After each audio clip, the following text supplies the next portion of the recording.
lawnmower that we bought in March. It's been running fine until a couple of weeks ago, and now if you come close and I try and turn this, you can, something is jamming. So I think there's something come loose inside the motor, but I will just power it up. It's not going to do it any good, but just to demonstrate. Actually not.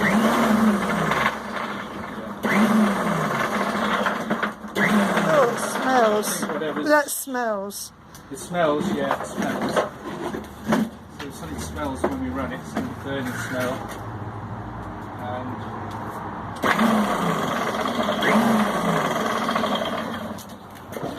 so we get a burning smell, and although it's not rattling too much at the moment, there's something catching here that's rattling around inside, and I don't know what it is.